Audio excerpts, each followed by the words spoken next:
Dimitri Vernet. Bonjour mon cher Dimitri. Bonjour Lionel, bonjour à tous. Alors on va commencer avec les mondiaux d'athlétisme.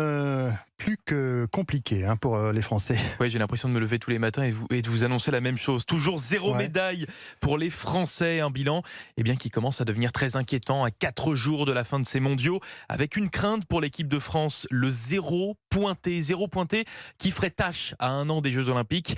Écoutez la réaction à ce sujet de la ministre des Sports, Amélie Oudéa-Castéra. C'est un moment qui n'est pas facile pour l'athlétisme français, qui n'a jamais été parmi les tout meilleurs au monde. Mais il faut garder le moral, confiance, aller de l'avant tout en étant très lucide sur les points qui doivent être encore impérativement améliorés dans les mois à venir pour que l'athlétisme français présente une meilleure image aux Jeux Olympiques et Paralympiques. Amélie Oudéa-Castéra, invitée d'Europe 1 Midi hier. Alors, une équipe de France qui, elle, rêve de briller dans un mondial, c'est celle de basket. On est à J-1 avant la Coupe du Monde. Oui, les Bleus se préparent à disputer leur premier match de poule. Ce sera demain face au Canada. Viendra ensuite la Lettonie et le Liban.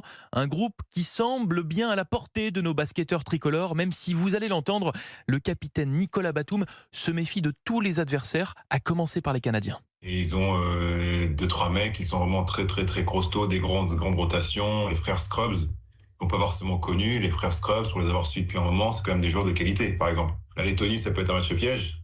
On dit que Porzingis n'est pas là, c'est beaucoup plus simple. Et là, ça peut être le match piège où on se fait attraper. Et c'est quelque chose qu'il va absolument éviter. Le capitaine de l'équipe de France de basket, Nicolas Batum. Écoutez, en attendant demain, le rendez-vous sport du jour. Tiens, c'est du football. Lille joue sa place en Coupe d'Europe ce soir. Et oui, le LOSC reçoit le club croate de Rijeka. Un match en match aller du dernier tour de qualification pour la Ligue Europa Conférence. Les nordistes qui n'ont pas le droit à l'erreur dans cette double confrontation s'ils souhaitent évoluer dans une compétition européenne cette saison.